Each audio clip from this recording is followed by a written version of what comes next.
Hello friends, Namaskar. Once again, welcome back to Preventive Health Solutions. I am KP Singh, Nutrition Advisor on Integrative Dietetics. दोस्तों आइए आज हम बात करेंगे आंवला यानी कि इंडियन गूसबेरी के हेल्थ बेनिफिट्स के बारे में। तो दोस्तों देखा जाए तो आंवला बहुत ही फेमस फ्रूट है, एक तरह का सिट्रस फ्रूट है और विटामिन सी का रिच सोर्स माना जाता है। और इसी के साथ दोस्तों देखें तो आंवला हमारे आयुर्वेद में सदियों से यूज होता आया है और इसकी बहुत सारी मेडिसिनल प्रॉपर्टीज ऑलरेडी आयुर्वेद में दर्शाई गई हैं। तो दोस्तों आइए आज इसको थोड़ा ब्रीफ में समझते हैं कि ये हमें किस किस प्रकार के हेल्थ बेनिफिट्स दे सकता है और इसके न्यूट्रिशनल वैल्यूज़ क्या हैं। तो दोस्तों न्यूट्रिशनल वैल्यूज़ की बात करें तो मैक्रोन्यूट्रिएंट्स के रूप में ये हाई फाइबर और लो कार्बोहाइड्रेट वाला फ्रूट है और इसमें फैट्स और प्रोटीन ना के बराबर होते हैं। इसी के साथ इसमें बहुत सारे विटामिन और मिनरल्स पाए जाते हैं। तो इसमें सबसे ज़्यादा जो प्रमुख विटामिन है वो विटामिन सी है, जिसको एंटीऑक्सीडेंट के रूप में लिया जाता है और ये बहुत ही फायदेमंद होता है। इसके अलावा अन्य कई सारे विटामिन और मिनरल्स भी होते हैं जिनका जिक्र हम इस वीडियो में ही आगे जैसे जैसे समस्याएं बताते जाएंगे, उनका समाधान बताते जाएंगे, उन्हीं के साथ उन न्यूट्रिएंट्स का जिक्र करेंगे। क्योंकि अलग से अगर देखेंगे तो इसमें काफ़ी लंबा समय लगेगा कि इसमें बहुत सारे न्यूट्रिएंट्स होते हैं, माइक्रो न्यूट्रिएंट्स। तो दोस्तों आइए देखते हैं इसके सबसे मेजर बेनिफिट्स क्या हैं। तो सबसे पहला तो इसका फ़ायदा है जो विटामिन सी के कारण होता है, ये हमारी इम्यूनिटी को इन्हांस करता है।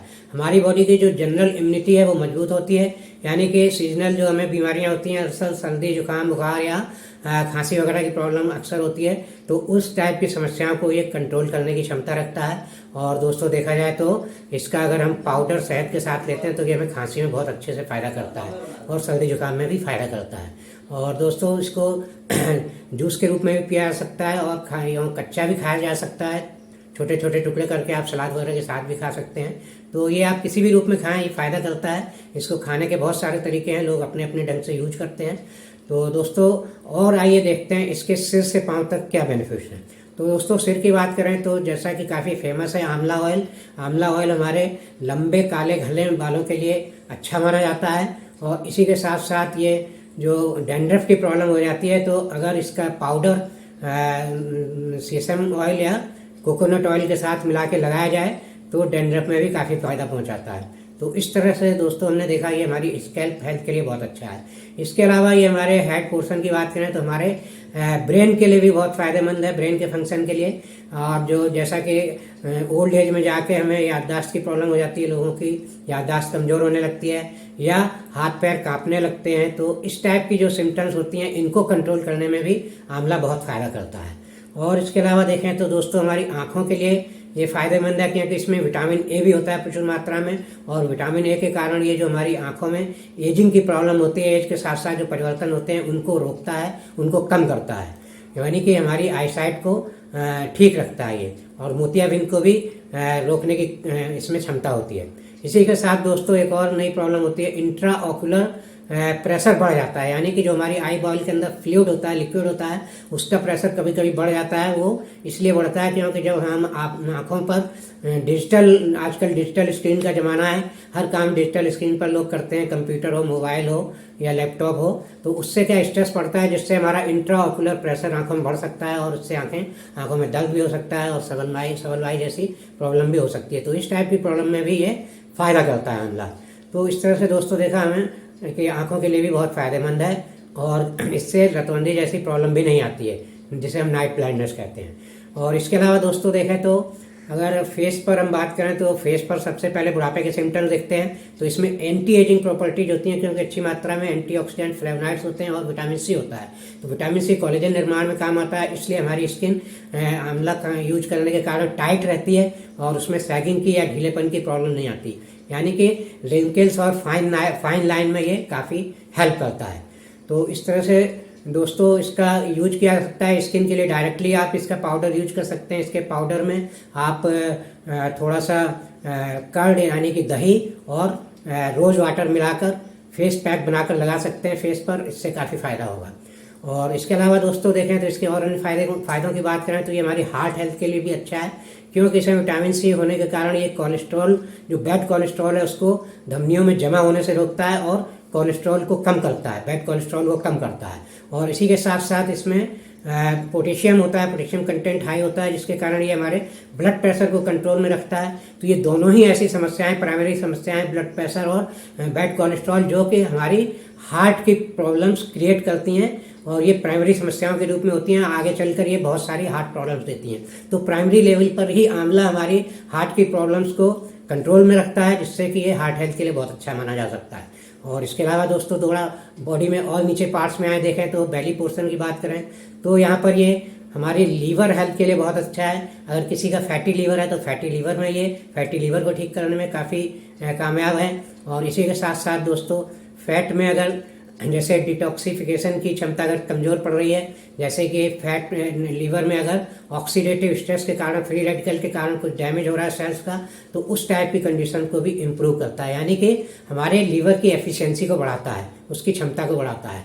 और इसी के साथ साथ और डाइजेस्टिव सिस्टम की अगर बात करें तो आंवला दोस्तों हमारे डाइजेस्टिव सिस्टम के लिए भी वरदान का काम करता है। ये हमारी डाइजेस्टिव हेल्थ के लिए बहुत अच्छा है। ये हमें कॉन्स्टिपेशन से बचाता है क्योंकि इसमें हाई फाइबर होता है और इसमें एंटी बैक्टीरियल प्रॉपर्टीज भी होती हैं। अगर खराब बैक्टीरिया हमारे गट में डेवलप होते हैं तो उनको भी ये नष्ट करने की क्षमता रखता है इसका सेवन।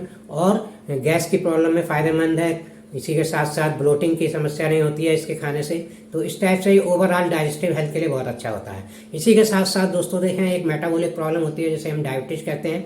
डायबिटीज में हमारी शुगर की मेटाबॉलिज्म डिस्टर्ब हो जाती है, तो ये डायबिटीज को भी ठीक करने में मदद करता है। तो डायबिटीज को ये ठीक करने में दो तरह से मदद करता है। इसमें प्रचुर मात्रा में क्रोमियम पाया जाता है और क्रोमियम हमारी डायबिटीज टाइप 2 डायबिटीज में इंसुलिन सेंसिटिविटी को इम्प्रूव करने का काम करता है। यानी कि टाइप 2 डायबिटीज में क्या होता है, इंसुलिन बनता है लेकिन फिर भी ये यूज नहीं हो पाता। यानी कि हमारे जो रिसेप्टर्स हैं सेल्स के, जिनको ग्लूकोज टेकअप करना चाहिए इंसुलिन की मदद से, वो टेकअप नहीं करते हैं और ग्लूकोज को एनर्जी के रूप में कन्वर्ट नहीं कर पाते हैं और उसको यूटिलाइज नहीं कर पाते। इसलिए डायबिटीज की समस्या होती है, शुगर लेवल ब्लड में बढ़ जाता है। तो दोस्तों ये हमें डायबिटीज में इंसुलिन सेंसिटिविटी को इम्प्रूव करता है क्रोमियम के कारण, जिससे कि इंसुलिन प्रॉपर्ली यूज हो सके। और दूसरा फायदा ये डायबिटीज में देता है, ये हमारे इन जनरल शुगर कंट्रोल करता है, शुगर लेवल जो है ब्लड में उसको भी कंट्रोल करता है। इस तरह से ये दो तरह से फ़ायदा पहुंचा जाता है डायबिटीज में। और इसके अलावा दोस्तों देखें तो ये हमारे वेट लॉस में भी मदद करता है। तो वेट लॉस में नॉर्मली इसका एक्सट्रैक्ट पीना चाहिए 15-20 ml जूस निकाल कर इसका 200 या 250 ml पानी के साथ पिया जा सकता है। तो इस तरह से इसका जूस का सेवन करने से वेट लॉस में भी मदद मिलती है। और दोस्तों बॉडी में थोड़ा और नीचे के पार्ट की बात करें तो ये हमारे यूरिन फंक्शन में भी यूरिन फंक्शन को भी इम्प्रूव करता है। यूरिन की समस्याएं जल्दी नहीं आती इसके कारण। और प्रोस्टेट में जो बढ़ने की समस्या होती है, प्रोस्टेट की बढ़ने की समस्या को भी कंट्रोल में रखता है। और इसके अलावा देखें तो दोस्तों और नीचे पैरों की तरफ आए तो ये हमारे घुटनों में जो ऑस्टियोआर्थराइटिस होती है, तो आर्थराइटिस में भी इन्फ्लेमेशन को कम करता है और उसमें भी काफ़ी मदद करता है आर्थराइटिस को कंट्रोल करने में।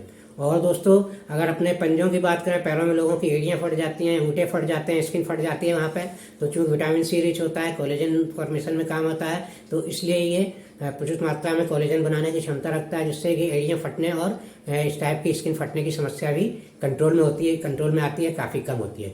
तो इस तरह से दोस्तों हमने सिर से पाँव तक इसके इतने सारे फ़ायदे देखे। तो जब इतने सारे फ़ायदे हैं तो इसका हमें रेगुलर यूज करना चाहिए। हाँ, इसका किसी भी चीज़ की एक्सेस हमेशा अवॉइड करनी चाहिए। किसी भी चीज़ की एक्सेस हमेशा खराब मानी जाती है। जैसा कि कहावत है, excess of everything is bad. तो यहाँ पर एक्सेस होने के चांसेस तभी होते हैं आंवला के, जब इसको एक्सट्रैक्ट के रूप में हम जूस के रूप में पीते हैं। तो जूस के रूप में इसके एक्सेस होने के चांसेस कभी कभी हो सकते हैं, तो उस समय थोड़ा हमें ध्यान रखना चाहिए। जैसे वेट लॉस वगैरह में लोग बहुत ज़्यादा जूस पीने लगते हैं तो वो आपको नुकसान कर सकता है। कोई वैसा पॉइजनस नुकसान नहीं करेगा, लेकिन आपको पेट वेट की समस्या हो सकती है। तो ऐसे में आप अगर जूस पी रहे हैं तो किसी अच्छे हेल्थ प्रोवाइडर से आप सलाह ले सकते हैं। आप किसी न्यूट्रिशनिस्ट से सलाह ले सकते हैं, किसी डॉक्टर से सलाह ले सकते हैं कि कितना क्वांटिटी में पीना चाहिए। आपकी कंडीशन के हिसाब से वो रिकमेंड कर सकते हैं। तो दोस्तों ये इन्फॉर्मेशन अच्छी लगी है तो मेरा वीडियो लाइक और शेयर करें, और चैनल सब्सक्राइब नहीं किया है तो प्लीज़ चैनल सब्सक्राइब कर लें। इसी के साथ दोस्तों thank you very much, see you in next video.